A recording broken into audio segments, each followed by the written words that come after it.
தமிழக அரசு தரப்பில் பார்த்தீங்கன்னா தற்போது ஒரு புதிய தகவலானது வெளிவந்திருக்குங்க.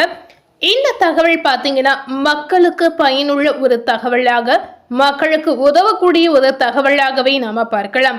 அப்படி என்ன தகவல் அப்படின்னு பார்த்தீங்கன்னா, கண்டிப்பா இது அனைவருக்கும் உதவியாக இருக்கக்கூடிய ஒரு முக்கியமான தகவல் அப்படின்னே நம்ம பார்க்கலாங்க.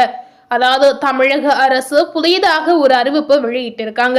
இந்த அறிவிப்பு என்ன அப்படின்னு பார்த்தீங்கன்னா, புதியதாக பைக் வாங்க நினைத்தீங்கன்னா கண்டிப்பா உங்களுக்கு 50,000 ரூபாய் மானியம் கிடைக்கும் அப்படின்னு சொல்றாங்க. ஸோ இந்த மானியத்துக்கு எப்படியெல்லாம் விண்ணப்பிக்கணும், யாரெல்லாம் விண்ணப்பிக்க செய்யலாம், தமிழக அரசு இதற்காக தேதி அறிவிப்பு எப்ப கொடுத்திருக்காங்க அப்படிங்கறத நாம இந்த வீடியோ மூலம் நிச்சயமா பார்த்து தெரிந்து கொள்ளலாம். ஸோ ரொம்ப பேர் வெயிட் பண்ண ஒரு முக்கியமான தகவலை பத்தி தான் இப்போ நாம பார்க்கிறோங்க. அதாவது ஏற்கனவே இருந்த கடந்த ஆட்சி காலத்துல பாத்தீங்கன்னா இந்த மாதிரி திட்டங்கள் கண்டிப்பா இருந்திருக்கு. சோ இந்த புதிய திட்டம் பாத்தீங்கன்னா கண்டிப்பா அனைவருக்கும் உதவக்கூடிய வகையில இருக்க போகிறதா, இல்ல சில பேருக்கு மட்டும்தான் இந்த திட்டம் நடக்க போகிறதா அப்படிங்கறத நாம இந்த வீடியோக்குள்ள போய் முழுமையாக பார்த்து தெரிந்து கொள்ளலாம். தமிழக அரசின் உதவி திட்டங்களில் இந்த ஒரு விஷயம் முக்கிய பங்காக இருக்கு அப்படிங்கறத நிச்சயமா நாம இந்த இடத்துல தெரிவிக்கலாங்க. தமிழக அரசு சார்பாக பாத்தீங்கன்னா பல்வேறு நலத்திட்ட உதவிகள் இதுவரை பாத்தீங்கன்னா செயல்பட்டு வருகிறது. சோ இந்த விஷயம் பாத்தீங்கன்னா நாம அனைவருக்கும் ஒரு தெரிந்த விஷயமாகவே பார்க்கலாம். ஏன்னா விஜய் அவர்கள் முதலமைச்சர் பதவி ஏற்று உடனே பாத்தீங்கன்னா நிறைய திட்டங்களை கொண்டு வந்திருக்கிறார் அப்படின்னு நம்ம சொல்லலாங்க. அதாவது அவர் பதவி ஏற்று அந்த நாளிலிருந்து இந்த நாளில் வரை பாத்தீங்கன்னா பல்வேறு விதமான மாற்றங்கள் தமிழகத்தில் நடைபெற்று வருகிறது. இதுல நிறைய விஷயம் பாத்தீங்கன்னா மக்களுக்கு உதவி செய்யக்கூடிய நலத்திட்டங்கள் நிறையவே இருக்கு அப்படின்னே சொல்லலாங்க. சோ அந்த நலத்திட்டத்தில் பாத்தீங்கன்னா இந்த பைக் வாங்குவதற்கான மானிய தொகை ஒரு முக்கிய பங்கு வகிக்கிறது அப்படின்னு நம்ம சொல்லலாம். சோ அந்த வகையில கடந்த திமுக ஆட்சியில பாத்தீங்கன்னா மகளிர் உரிமை தொகை, கல்லூரி மாணவ மாணவிகளுக்கு மாதம் 1000 ரூபாய் உதவித்தொகை திட்டம், பள்ளி மாணவர்களுக்கு இலவச பேருந்து பயண அட்டை, அது மட்டும் இல்லாமல் இலவச மிதி வண்டி உள்ளிட்ட பல திட்டங்கள் செயல்படுத்தப்பட்டு வந்ததுங்க. அந்த திட்டத்தை தற்போது புதிதாக பதவி ஏற்றுள்ள தாவேக அரசும் செயல்படுத்தி வருகிறது. சோ அந்த திட்டத்துல எந்த விஷயமும் பாத்தீங்கன்னா நிறுத்தி வைக்கப்படவில்லை அப்படிங்கறத நம்ம நிச்சயமா சொல்லலாம். சோ கடந்த ஆட்சி காலத்துல இருந்த அனைத்து திட்டங்களும் பாத்தீங்கன்னா இதுவரை நடைமுறையில இருக்கு அப்படிங்கறத நிச்சயமா நம்ம தெரிவிக்கலாம். இந்த நிலையில பாத்தீங்கன்னா கடந்த ஆட்சி காலத்துல அறிவிக்கப்பட்ட இருசக்கர வாகனம் வாங்க மானிய உதவித்தொகை திட்டமும் நடைமுறைப்படுத்தப்பட்டு வருகிறது அப்படின்ற ஒரு முக்கியமான தகவல் இப்ப வெளியாகி இருக்குங்க. இருசக்கர வாகனம் வாங்க மானியம் யாருக்கெல்லாம் இந்த திட்டமானது உதவக்கூடிய வகையில இருக்க போகுது, யாருக்கெல்லாம் இந்த திட்டம் வராது என்பதை பற்றி நாம முழுமையாக தெரிந்து கொண்டு பயனடையலாம். இது தொடர்பாக பாத்தீங்கன்னா சென்னை மாவட்ட ஆட்சித்தலைவர் வெளியிட்ட அறிவிப்புல உலமாக்கள் மற்றும் பணியாளர்கள் நல வாரியத்துல பதிவு பெற்ற 18 வயது முதல் 60 வயது வரை உள்ள உலமாக்களுக்கு புதிய இருசக்கர வாகனம் வாங்க மானிய தொகை ரூபாய் 50,000 வழங்க ஆணையிடப்பட்டுள்ளது. தமிழ்நாடு இந்த திட்டத்தின் கீழ் தமிழ்நாட்டில் உள்ள பள்ளிவாசல்களில் பணியாற்றும் ஃபேஸ் இமாக்கள், ஆவின்கள் மற்றும் அரபி ஆசிரியர்கள், ஆசிரியைகள் உள்ளிட்ட உலமாக்களிடம் இருந்து விண்ணப்பங்கள் வரவேற்கப்பட்டு வருகின்றன அப்படின்ற ஒரு தகவல் இப்ப வெளிவந்திருக்கு.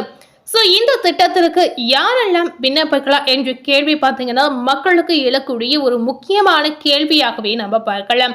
ஸோ உங்களுடைய கேள்விக்கு பதிலாக என்ன சொல்லியிருக்காங்க அப்படின்னு பார்த்தீங்கன்னா, இருசக்கர வாகனத்திற்கான மானியம் பெற மாவட்ட ஆட்சியர் அலுவலகங்களில் இயங்கும் மாவட்ட பிற்படுத்தப்பட்டோர் மற்றும் சிறுபான்மையினர் நல அலுவலர் மற்றும் சிறுபான்மையினர் நல அலுவலர்களிடம் படிவத்தனை பெற்று உரிய ஆவணங்களுடன் விண்ணப்பித்து ஒப்புதல் பெற்ற பின்னரே பயனாளி இருசக்கர வாகனம் வாங்க வேண்டும் என்று ஒரு தகவல் இப்போது வெளியாகி வந்திருக்கு. இந்த விண்ணப்பிக்க கடைசி தேதி என்ன அப்படிங்கிறது முக்கியமா அனைவரும் தெரிந்து கொள்ளக்கூடிய ஒரு முக்கியமான விஷயங்க. அதாவது பூர்த்தி செய்யப்பட்ட விண்ணப்பங்களை மாவட்ட பிற்படுத்தப்பட்டோர் மற்றும் சிறுபான்மையினர் நல அலுவலகம், அது மட்டும் இல்லாமல் சிறுபான்மையில்லார் நல அலுவலகங்களில் பாத்தீங்கன்னா 30/6/2026 தேதிக்குள் உரிய ஆவணங்களுடன் சமர்ப்பிக்க வேண்டுங்க. இதனால பாத்தீங்கன்னா சென்னை மாவட்டத்தை சேர்ந்த விளமாக்கள் விண்ணப்பித்து பயனடையுமாறு கேட்டுக்கொள்ளப்படுவதாக அந்த அறிவிப்பில் தெரிவிக்கப்பட்டு இருக்குங்க. சோ இந்த அறிவிப்புக்கான தேதி தற்போது வெளியாகி வந்திருக்கு. இந்த அறிவிப்பு பாத்தீங்கன்னா மக்களுக்கு பயனுள்ள ஒரு அறிவிப்பா கண்டிப்பா இருக்கிறது.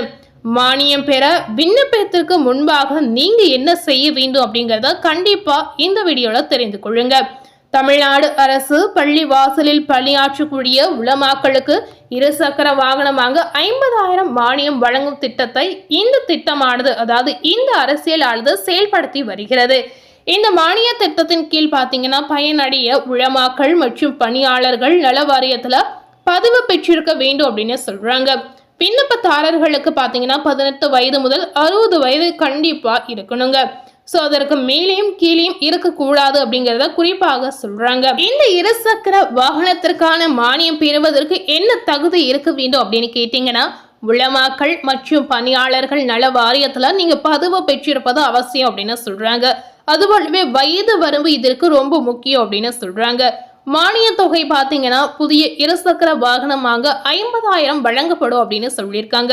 விண்ணப்பிக்க வேண்டிய இடம் எங்க அப்படின்னு கேட்டீங்கன்னா தகுதியுடைய நபர்கள் உரிய ஆவணங்களுடன் விண்ணப்பிக்க வேண்டும் அப்படின்னு சொல்றாங்க. இதற்கான காலக்கெடு என்ன அப்படின்னு பாத்தீங்கன்னா சில மாவட்டங்களில் ஜூன் 30ஆம் தேதிக்குள் விண்ணப்பிக்க காலக்கெடு நிர்ணயிக்கப்பட்டுள்ளதாக ஒரு தகவல் வெளிவந்திருக்கு. இந்த திட்டமானது சிறுபான்மையின மக்களின் வாழ்வாதாரத்தை மேம்படுத்தவும் அது மட்டுமில்லாமல் தினசரி பணிகளை எளிதாக்கவும் நோக்கமாக கொண்டுள்ளது அப்படிங்கறத குறிப்பாக சொல்றாங்க. சோ இருசக்கர வாகன மானிய திட்டத்திற்கு கண்டிப்பா நீங்க விண்ணப்பிக்கக்கூடிய கடைசி தேதியை முக்கியமா தெரிந்து கொள்ளுங்க. இந்த மானிய தொகையின் அளவு என்ன அப்படிங்கறதையும் தெரிஞ்சிருப்பீங்க. இதற்கான முக்கியமான தேதியும் நீங்க தெரிந்திருப்பீங்க. சோ மறக்காமல் ஜூன் 30ஆம் தேதி அன்று விண்ணப்பிக்க நீங்க செய்யலாங்க. இந்த விண்ணப்பிக்க இணைக்க வேண்டிய ஆவணங்கள் என்ன அப்படின்னு பாத்தீங்கன்னா ஆதார் அட்டை, வாக்காளர் அடையாள அட்டை, குடும்ப அட்டை, வருமான சான்று, வயது சான்றிதழ், புகைப்படம், ஜாதி சான்று, மாற்றுத்திறனாளியாக இருந்தீங்கன்னா உரிய அலுவலர்களிடம் பெறப்பெற்ற சான்று, ஓட்டுநர் உரிமம் அதாவது LLR அப்படின்னு சொல்லலாம், வங்கி கணக்கு எண் மற்றும் IFSC குறியீட்டுடன் கூடிய வங்கி கணக்கு புத்தகத்தின் முதல் பக்க நகல், சம்பந்தப்பட்ட வேலை பார்க்கக்கூடிய இடத்துல எத்தனை ஆண்டுகள் பணி புரிகிறார் என்பதற்கான சான்று பெற்று இதற்கான விண்ணப்பங்களை நிச்சயமா நீங்க மேற்கொள்ளலாம். சோ இந்த மானியத்திற்கு நீங்க ஒப்புதல் பெற்ற பிறகு இந்த மானியமானது உங்களுக்கு பயனளிக்கக்கூடிய ஒரு வகையில கண்டிப்பா அமையலாம். சோ மேலும் இது போல அரசியல் சார்ந்த வீடியோக்குள்ள தெரிந்து கொள்ளணும் அப்படின்னு நினைத்தீங்கன்னா மறக்காம நம்ம சேனலை சப்ஸ்கிரைப் பண்ணி பக்கத்துல இருக்கக்கூடிய பெல் பட்டனையும் மறக்காம பிரஸ் பண்ணிடுங்க. நீங்க சப்ஸ்கிரைப் பண்ணா மட்டுமே நம்ம சேனல்ல போடக்கூடிய எல்லா நியூ அப்டேட்டான வீடியோஸும் நீங்க உடனுக்குடன் பார்த்து தெரிந்து கொள்ளலாம். தேங்க்யூ.